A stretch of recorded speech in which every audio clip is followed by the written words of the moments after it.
Assalamualaikum warahmatullahi wabarakatuh. Apa kabar untuk seluruh pemirsa video saya dari Sabang sampai Merauke? Semoga selalu diberi keberkahan, rahmat, dimudahkan segala urusannya, dimudahkan rizkinya, diberi kesehatan, serta diberi hidayah oleh Allah Subhanahu wa Ta'ala untuk orang-orang yang belum mendapatkannya. Kembali dalam video kali ini, saya masih melanjutkan kajian kitab Tarikh Hadramaut Asy'azi yang ditulis oleh penulis asli Indonesia, maksud saya penulis kelahiran Indonesia tapi keturunan dari Yaman. Dan kitab ini adalah kitab yang isinya penuh kontroversi sehingga sempat dilarang beredar dan sangat jarang sekali untuk cetakan dalam bentuk fisik. Dan kali ini saya akan membahas di halaman 154 hingga 156. Dan ini berkaitan dengan awal mula munculnya upaya politik keluarga Ba'alawi di wilayah Hadramaut sana. Dan kisah ini diawali oleh seorang tokoh bin Yahya, laki-laki bin Yahya. Jadi dalam kisah ini adalah tokoh yang menggencarkan politik adu domba. Itu bernama seorang tabib yang bernama Ishak bin Umar bin Yahya dari Ba'alawi. Nah, seperti apa kisahnya? Nanti akan saya baca teks Arabnya dan akan saya terjemahkan ke dalam bahasa Indonesia sehingga penonton bisa tahu. Dan sekaligus ini menjadi pemahaman dan menjadi kewaspadaan kita semua sebagai warga pribumi agar tidak mudah terkecoh dan tertipu oleh politik-politik yang dilancarkan oleh orang-orang Ba'alawi. Saya tidak mengajarkan membenci kepada sesama manusia, tetapi apa salahnya ketika kita sebagai warga asli Indonesia ini patut waspada dan menjaga keutuhan Republik Indonesia ini. Saya tampilkan teksnya di layar, sehingga penonton bisa ikut menyimak pada saat saya membacanya. Saya mulai dari halaman 154. Ibtida'u dhuhuri masa'i Ali Ba'alawi Asy'asah fi sanati 1221 Hijriah. Hawala Ishaq bin Umar bin Yahya Ba'alawi al-istilaha alal mukalla. Kana fasihal lisani qawiyal hujjati kabiron nafsi kathirol matomi'i wa kana mutadhahiron bisolahi wal wara'i wa taqwa kathirol bukai amaman nasi hinama yusdilahum naso'ihahu wa ya'ti alaihim mawa'idhahu wa qad malaka kuluban nasi bitilkal madhahiri wal mazaya wasta'badal awama li'ahrodhihi wa nawayahu walaqad jama'a malan kathiron minan nuduri wal qorobin allati tuqaddamu bismil barakati wa jalbi rizki. Artinya apa? Artinya awal mula munculnya upaya politik keluarga Ba'alawi pada tahun 1221 Hijriah. Ishak bin Umar bin Yahya Ba'alawi mencoba menguasai Mukalla. Ia adalah sosok yang fasih berbicara, kuat argumennya, berjiwa besar, namun memiliki ambisi yang banyak. Ia menampakkan diri sebagai orang yang saleh, wara, dan bertakwa. Jadi Ishak bin Umar bin Yahya ini menampakkan seakan-akan dirinya orang yang soleh, orang yang wirai, dan orang yang bertakwa. Dan ini sudah seringkali saya katakan, gaya baik dalam busana, baik dalam ucapan, ini seringkali orang-orang Ba'alawi ini mengecoh. Jadi berpenampilan sebagaimana layaknya orang alim, orang berilmu, orang yang baik budi pekertinya. Tetapi ini hanyalah sebuah kedok. Kalau menurut Solah Al-Bakri. Saya lanjut. Ia sering menangis di depan orang-orang saat memberikan nasihat dan khotbah. Dengan penampilan dan kelebihan tersebut, ia berhasil memikat hati masyarakat dan memperalat orang-orang awam demi tujuan dan niat pribadinya. Ia berhasil mengumpulkan uang dalam jumlah banyak dari hasil nadar dan sedekah atau persembahan yang diberikan atas nama keberkahan dan penarik rezeki. Ini loh, jadi tokoh Ba'alawi dari Ben Yahya di abad di abad 13 Hijriah tahun 1221 Hijriah. Tokoh Ba'alawi yang bernama Ishak bin Umar bin Yahya Ba'alawi ini mencoba menguasai wilayah Mukalla.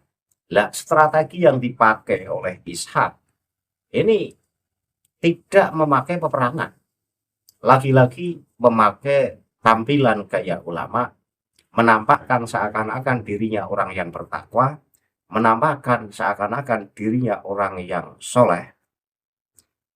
Tapi pada dasarnya itu adalah sebuah kamuflase. Agar apa? Agar banyak masyarakat mempercayai bahwa Ishak bin Umar bin Yahya ini benar-benar orang soleh, bertakwa, dan berilmu. Nah, karena Ishak bin Umar bin Yahya ini tampilannya seorang ulama, ia sering nangis pada saat memberi nasihat kepada para jamaahnya, para muhibinnya ini. Jadi Ishak bin Umar bin Yahya ini punya banyak muhibin. Pada saat khotbah memberi nasihat, Habib ini banyak nangis, seakan-akan agar nasihatnya ini menyentuh para hati muhibinya. Dan pada saat itulah orang banyak akan menganggap bahwa Ishak bin Umar bin Yahya adalah orang baik. Nah, karena Ishak bin Umar bin Yahya ini punya banyak muhibin, maka tak heran ketika sosok tersebut ini mendapatkan banyak harta. Harta itu dari persembahan atau dari nadar atas nama keberkahan dan penarik rezeki. Jadi orang Ba'alawi ini memang sudah dari dulu eh, punya masalah. Masalah menurut saya. Jadi tidak mau bekerja keras, tapi cukup dengan bergaya seorang ulama, kemudian mengumpulkan jamaah, maka akan terkumpul banyak muhibin, sehingga dari situlah rezekinya mengalir, amplop sering datang. Apalagi kalau setiap Jumat, misalnya dalam sebulan sekali, itu mengadakan rutinan, diikuti oleh ratusan ribu para muhibin. Ini kita sudah bisa menganalis berapa amplop yang masuk ke kantongnya. Saya tidak bicara masalah seorang kiai kemudian dikasih amplop oleh para tamu. Kalau memang kiai itu benar-benar punya jasa, misalnya pengasuh pondok pesantren, wali santri, kemudian sowan ke kediaman kiai, kemudian memberi amplop atau salam tempel kepada kiai, ini menurut saya sah-sah saja. Kenapa?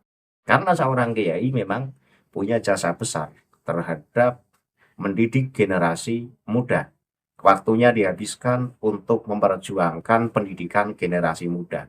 Maka sudah sangat sepatutnya ketika wali santri kemudian sowan dan memberi sekedarnya sebagai bentuk penghormatan kepada kiai yang punya jasa banyak kepada anak-anak kita yang dididik di sana.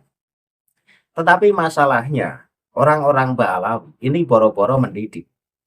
Ujuk-ujuk mengadakan jamaah zikir, ujuk-ujuk mengadakan rutinan, tanpa mau mendidik generasi-generasi bawah.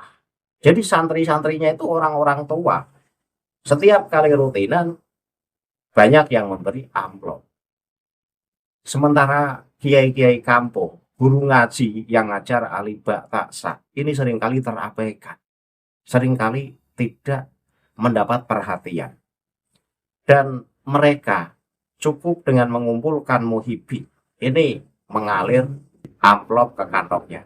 Ini sebuah pemandangan yang menurut saya perlu diperhatikan dan perlu dipikirkan bersama-sama bahwa hal semacam ini tidak adil, tidak adil. Orang yang benar-benar berjuang mendidik generasi muda kemudian terabaikan, sementara mereka yang cukup tinggal menerima enaknya, ngadain jamaah, jamaahnya orang tua-tua, kemudian setiap kali rutinan memberi amplop. Kenapa saya bahas semacam ini? Ya karena memang faktanya. Dan ternyata sudah dari moyangnya bahwa Ishak bin Umar bin Yahya Ba'alawi pun pengen menguasai wilayah Mukola ini dengan cara semacam itu. Dengan gaya seorang ulama, dengan gaya seakan-akan orang baik. Sehingga banyak muhibin yang mengikuti pengajiannya. Nah dari situlah Ishak bin Umar bin Yahya di mata para muhibinnya sebagai orang yang baik, orang yang soleh. Dan dari situlah harta mengalir dalam jumlah yang banyak atas nama keberkahan dan penarik rezeki. Ini loh, perlu dipahami. Jadi tadi kan Ishak bin Umar bin Yahya itu strategi politik dalam rangka pengen menguasai wilayah Mukalla. Itu dengan cukup bergaya seorang ulama. Nah sekarang kita harus tahu wilayah Mukalla itu di mana. Jadi Al-Mukalla adalah sebuah kota pelabuhan penting yang terletak di wilayah pesisir selatan Semenanjung Arab. Kota ini berfungsi sebagai ibu kota administratif dari Provinsi Hadramaut, yang merupakan provinsi terbesar di negara Yaman. Berikut adalah beberapa detail mengenai wilayah tersebut. Lokasi geografis, bahwa Mukalla terletak di tepi Laut Arab, menjadikannya salah satu pusat perdagangan dan pintu masuk utama menuju wilayah pedalaman Hadramaut. Nah, soal peran ekonomi, Mukalla sebagai kota pelabuhan terbesar kedua di Yaman setelah Aden. Nah, Al-Mukalla memiliki pelabuhan yang sangat vital untuk kegiatan ekspor dan impor. Kemudian, karakteristik kota, bahwa kota ini dikenal dengan arsitektur putih khas pesisir yang kontras dengan latar belakang pegunungan batu yang curam di belakangnya. Nah, soal kaitan sejarah, wilayah ini memiliki sejarah panjang sebagai pusat kekuasaan, termasuk pernah menjadi ibu kota dari Kesultanan Kuwaiti pada masa lampau. Saya lanjut ya. Safaro Ishaqu ila Burti Said wa jama'a minal Kohawati wal baroti kauman warohala bihim fi arba'ati mawakiba siro yatin kabirotin wa nazala fi baruma liyu'iddal hujuma alal Mukalla walamma balahodalika ilal amiri Solah ibn Muhammadil Kasadi al-Yafi'i jama'a ruasa ayafi'a wa syawarohum fil amr wa ba'da tabadulil ara'i asyara alaihim Muhjimu ibnu Ali bi alla faidata minal intidor wa anna dhurifatan naji'ata hiyal hujumu alaihim lailan wa hum fi khawkhaihim wa jahazal kasadi isrina sumbukan min yafi'a wa abidin wa abharo bihim fawasalu baruma inda matla'il fajri. Artinya apa? Ishak bin Umar bin Yahya ini. Ishak kemudian bepergian ke Port Said dan mengumpulkan sekelompok orang dari kedai-kedai kopi dan bar. Lalu berangkat bersama mereka menggunakan 4 kapal layar besar. Ia mendarat di Burung untuk mempersiapkan serangan terhadap Mukalla. Jadi Ishak bin Umar bin Yahya ini pergi ke Port Said dan mengumpulkan sekelompok orang dari kedai-kedai kopi dan bar. Jadi orang-orang yang biasa nongkrong di kedai-kedai kopi dan di bar. Bar ya berarti tempat senang-senang. Itu dikumpulkan. Kemudian orang-orang tersebut mau diperalat sebagai pasukan untuk memberontak wilayah Mukalla. Maka Ishak bin Umar bin Yahya pergi bersama rombongan tersebut dengan jumlah 4 kapal layar besar. Ia mendarat di Burum untuk mempersiapkan serangan terhadap Mukalla. Nah, ketika berita itu sampai kepada Amir Salah bin Muhammad Al-Qasadi Al-Yafi'i, ia mengumpulkan para pemimpin Yafi dan bermusyawarah. Jadi, setelah Amir Salah bin Muhammad Al-Qasadi Al-Yafi'i tahu akan serangan itu, sehingga ia mengumpulkan para pemimpin Yafi dan bermusyawarah. Nah, setelah bertukar pikiran, Muhjim bin Ali menyarankan bahwa tidak ada gunanya menunggu dan cara yang paling efektif adalah menyerang mereka di malam hari saat mereka sedang dalam kekacauan. Al-Qasadi kemudian menyiapkan 20 perahu yang berisi pasukan Yafi dan para budak, lalu berlayar dan tiba di Burum saat fajar menyingsing. Jadi Ishak bin Umar bin Yahya di samping mengumpulkan orang-orang yang biasa nongkrong di kedai kopi dan di bar untuk dijadikan pasukan untuk menyerang Mukalla, maka dari pihak Yafi pun memberangkatkan rombongan pasukan dalam jumlah yang banyak, yaitu 20 pasukan 20 kapal yang semuanya isinya pasukan perang. Jadi ada 24 ya, 24 yang dari dari Ishak bin Umar bin Yahya itu 4, sementara yang dari Yafi itu 20. Dari wilayah Yafi 20, berarti 24 kapal siap menyerang Mukalla. Kemudian saya lanjut di halaman 155. Fahajamu ala Ishaq wa qaumihi ta'nan bistilahil abiyadi hatta qatalu aktsaruhum wa farra Ishaqu wa ba'du rijalihi fi markabin wa arsa bisharmata wa hunaka angzala furula rijalihi wa madafi'ahu wa sarabihim ila taisi ba'da aning dhamma ila soffihi jama'atun minal humum faqabalahu hamiyatu taisi min ali ukhoromata wa abidihim fanhazamal a'da'u syarro hazimatin wa haroba Ishaqu ila Jiddah maluman mahsuron. Mereka menyerang Ishak dan pasukannya dengan senjata tajam hingga menewaskan sebagian besar dari mereka. Ishak melarikan diri bersama beberapa pengikutnya menggunakan kapal dan berlabuh di Jarman. Jadi ini perang yang mana Ishak bin Umar bin Yahya itu mau menyerang Al-Mukalla. Ishak bin Umar bin Yahya itu pasukannya adalah orang-orang yang biasa nongkrong di kedai kopi dan di bar. 4 kapal diberangkatkan menuju medan perang. Tapi apa? Tapi pasukan Ishak bin Umar bin Yahya ini kocar-kacir. Bahkan banyak yang mati alias menerima kekalahan dalam peperangan tersebut. Akhirnya apa? Akhirnya Ishak melarikan diri bersama beberapa pengikutnya pergi ke wilayah Syarman memakai kapal. Jadi setelah menyerang kalah, akhirnya kabur ke wilayah Syarman. Nah, wilayah Syarman itu di mana? Syarman atau sering ditulis Sherme atau Sharom merupakan sebuah wilayah pesisir yang terletak di timur kota Al-Mukalla, Provinsi Hadramaut, Yaman. Berikut adalah beberapa hal penting mengenai wilayah Syarman.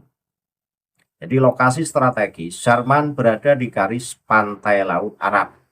Wilayah ini dikenal karena memiliki teluk atau ceruk alami yang tenang, yang secara historis sering menjadi tempat berlabuh bagi kapal-kapal kecil sebelum mencapai pelabuhan utama Mukalla. Nah, situs sejarah. Di wilayah ini terdapat situs arkeologi penting yang dikenal sebagai situs Syarman. Para peneliti menemukan jejak permukiman abad pertengahan yang menunjukkan bahwa wilayah ini dulunya adalah pelabuhan dagang aktif yang menghubungkan pedalaman Hadramaut dengan jaringan perdagangan Samudra Hindia. Nah, kaitan dengan Al-Mukalla.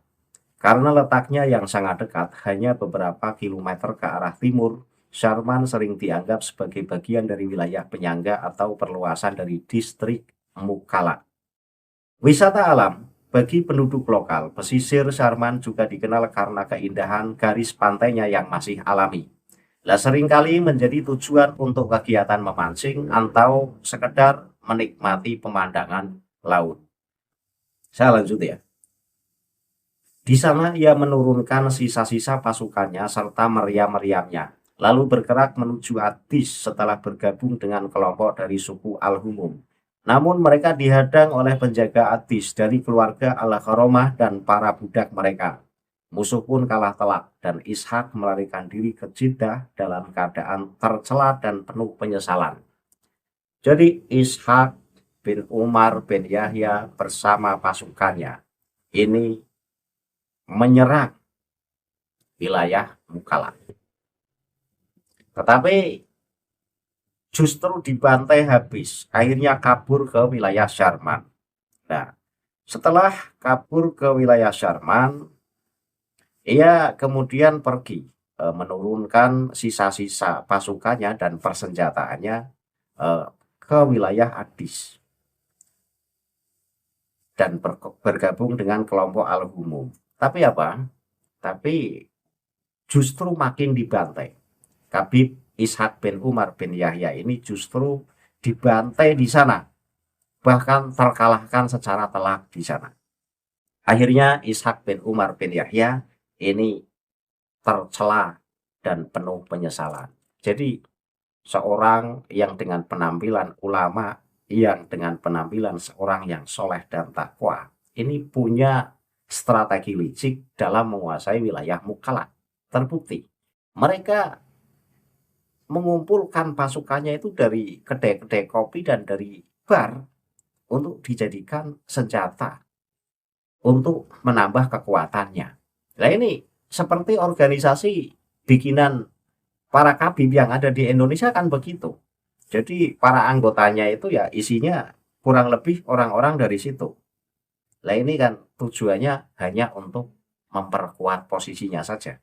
Atau ya ketika ada hal yang diperlukan, misalnya terjadi gesekan, ini bisa menjadi backing. Saya lanjutkan. Wafi ayami amiri tarima Abdillahi ibni Abdillahi Horomatalayafi'i taharroka nasyatu ali kathir.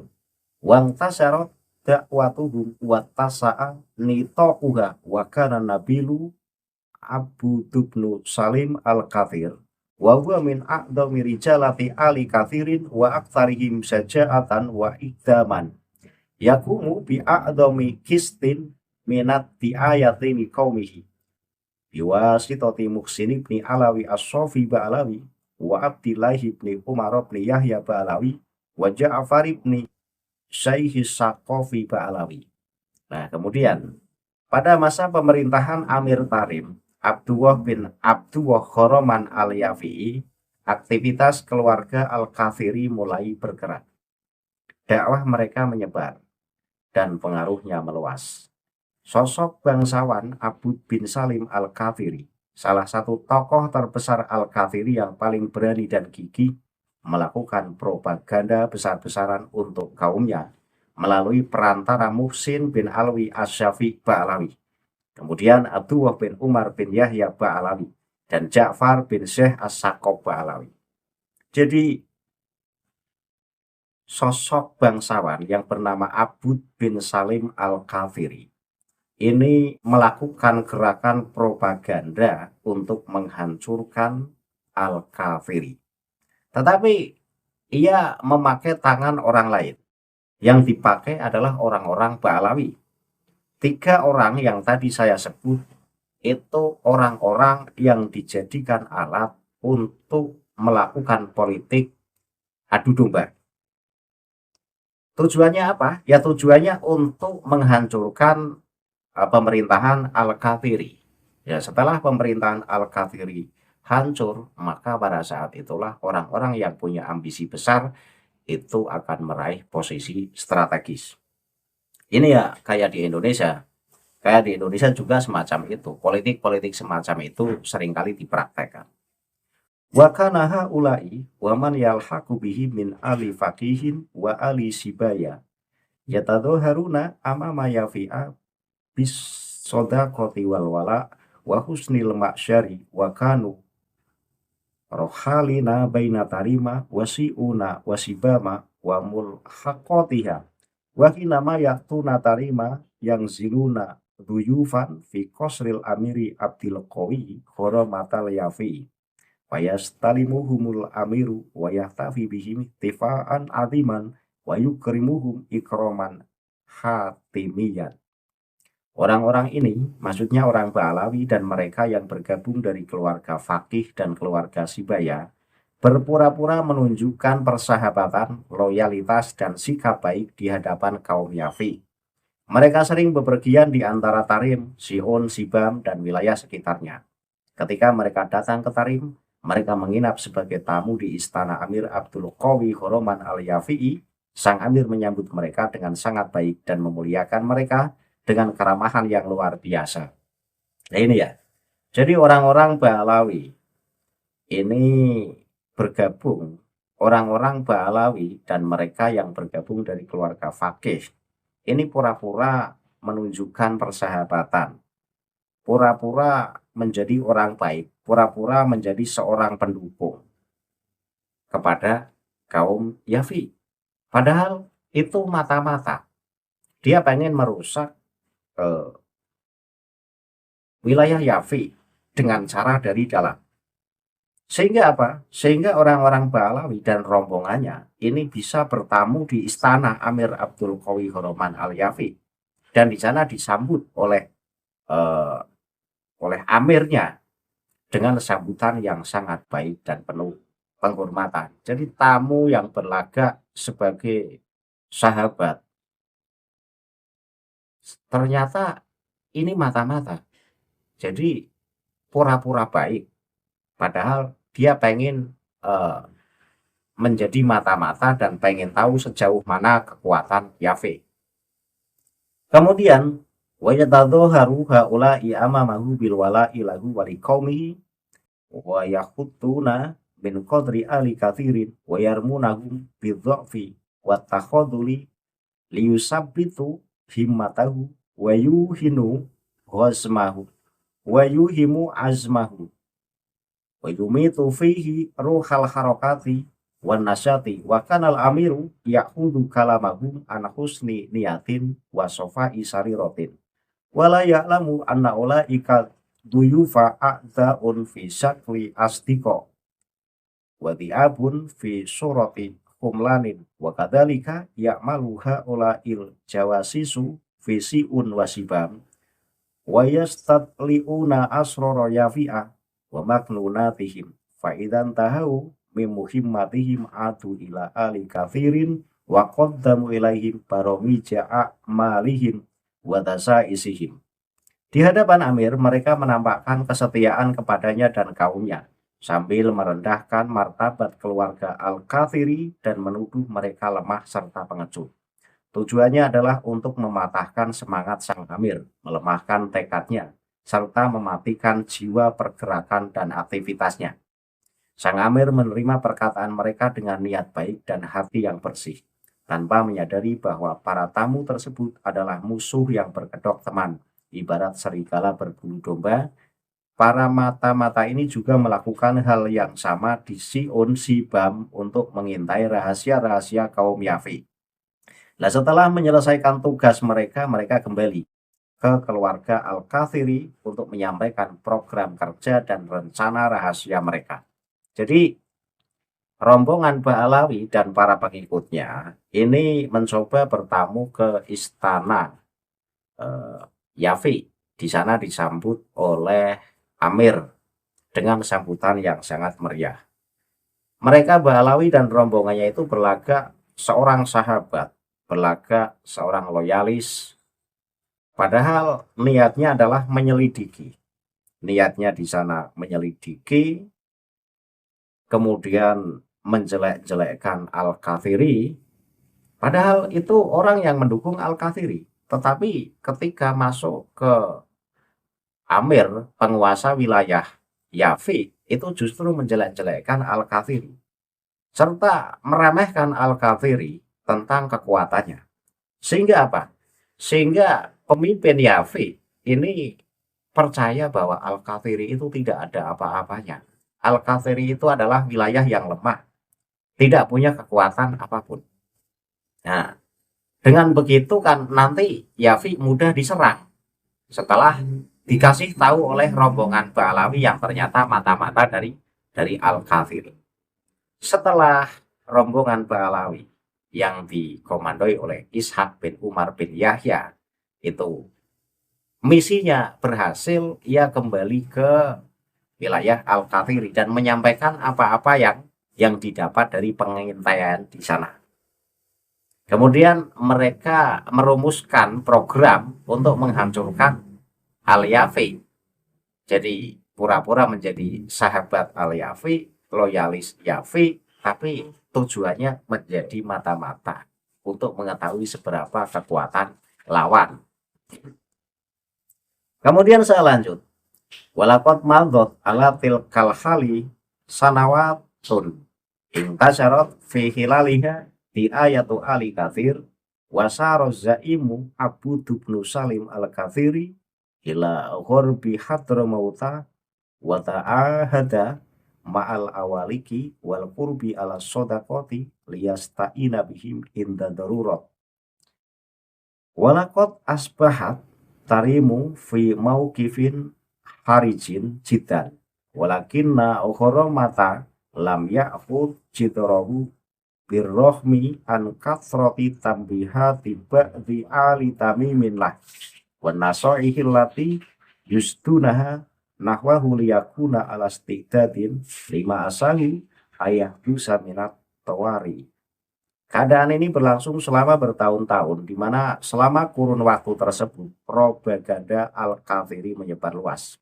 Pemimpin Abu bin Salim Al-Kathiri berangkat ke wilayah barat Hadramaut dan mengadakan perjanjian persahabatan dengan suku Awalik dan Al-Qurb untuk meminta bantuan mereka jika diperlukan.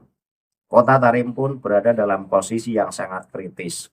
Namun Al-Qoromah tidak waspada meskipun telah banyak peringatan dari sebagian keluarga At-Tamimi dan nasihat-nasihat agar ia bersiap menghadapi keadaan darurat yang mungkin terjadi. Dari kisah ini kita bisa menyimpulkan bahwa Ba'alawi itu pengatur strategi politik propaganda, terbukti dalam tahun 1221 Hijriah. Jadi Ishak bin Umar bin Yahya ini menjadi pelopor politik propaganda. Ia berusaha menguasai wilayah Mukalla. Ia menyerangnya dengan pasukan orang-orang nakal yang biasa nongkrong di kedai kopi dan di bar-bar. Tetapi Ishak bin Umar bin Yahya dan pasukannya itu kocar-kacir, kalah, hancur lebur. Kemudian setelah misi itu gagal, ia kemudian membuat misi baru lagi. Jadi kali ini orang Ba'alawi yang kemudian disewa oleh seseorang yang punya pengaruh besar untuk menghancurkan wilayah Yafi. Dan 3 orang tadi kan sudah saya sebutkan.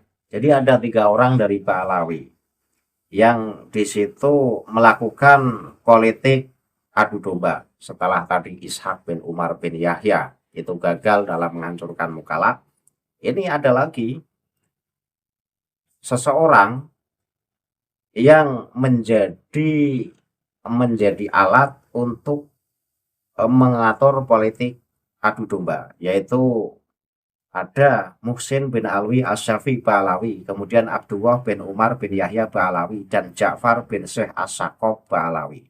Ini sosok bangsawan Abu bin Salim Al-Kathiri ini yang memakai orang-orang tersebut. Jadi Al-Kathiri dalam rangka pengen menghancurkan Yafi, wilayah Yafi, ini memakai orang-orang Ba'alawi. Dan 3 orang Ba'alawi ini dipakai sebagai pengintai, sebagai mata-mata yang bisa masuk ke istana Yafi. Dan pada akhirnya akan berhasil eh, masuk ke wilayah Yafi, pura-pura menjadi pembela Yafi, dan di istana pemerintahan Yafi diterima dengan sangat baik. Padahal tujuannya ya untuk melemahkan wilayah Yafi. Di situ menjelek-jelekkan Al-Kathiri, bahwa Al-Kathiri itu tidak ada apa-apanya. Al-Kathiri itu lemah. Nah, setelah Al-Kathiri direndahkan, dilemahkan di hadapan penguasa Yafi, maka penguasa Yafi ini kan percaya, sehingga tidak siap-siap pada saat mau diserang Al-Kathiri, wilayah Yafi ini tidak menyiapkan strategi secara matang.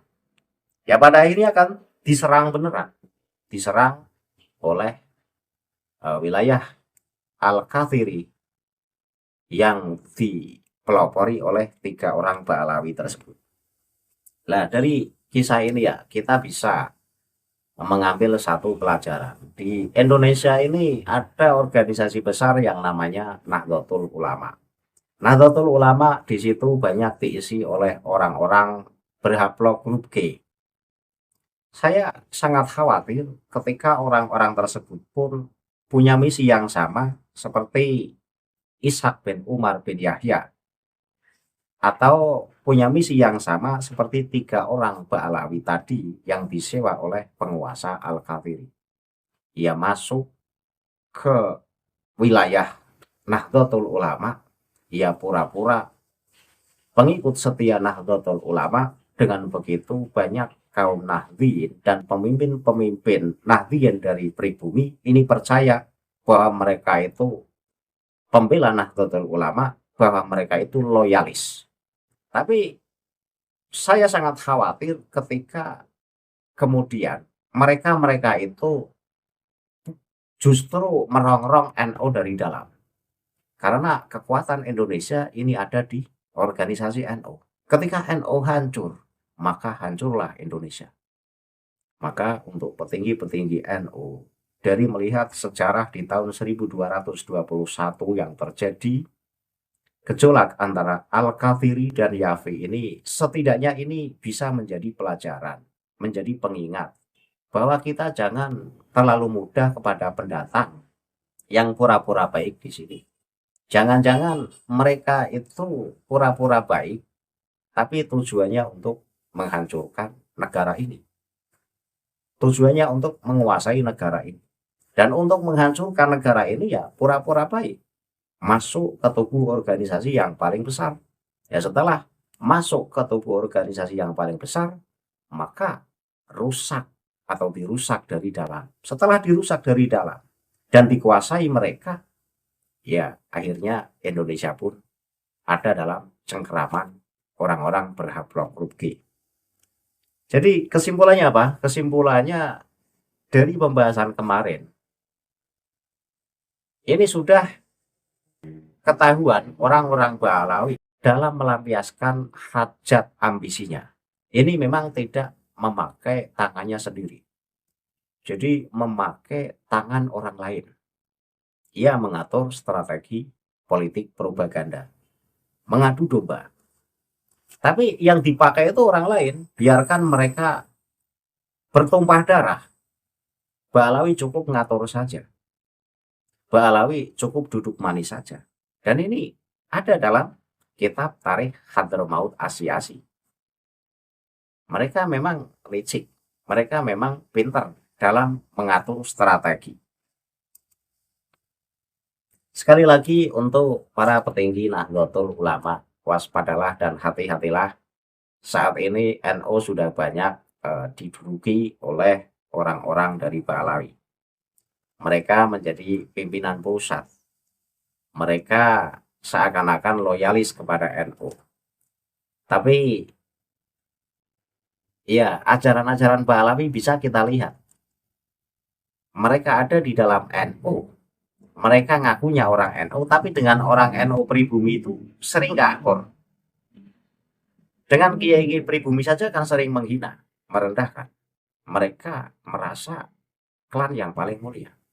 Ya kalau memang mereka itu benar-benar NU, benar-benar orang yang berpaham NU, semestinya dengan kiai-kiai NU kan klop, tidak saling menghina. Nyatanya kan pemerintahan dihina, kiai-kiai Nahdlatul Ulama dihina. Jadi saya tidak percaya kalau Ba'alawi yang ada di NU ini benar-benar orang yang berpaham Ahlussunnah wal Jamaah dan loyal kepada Nahdlatul Ulama.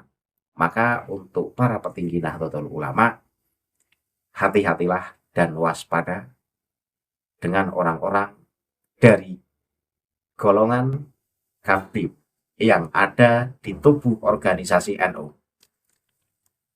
Akhirul kalam, billahi taufik wal hidayah. Wassalamualaikum warahmatullahi wabarakatuh. Salam paras untuk seluruh muslim di Indonesia.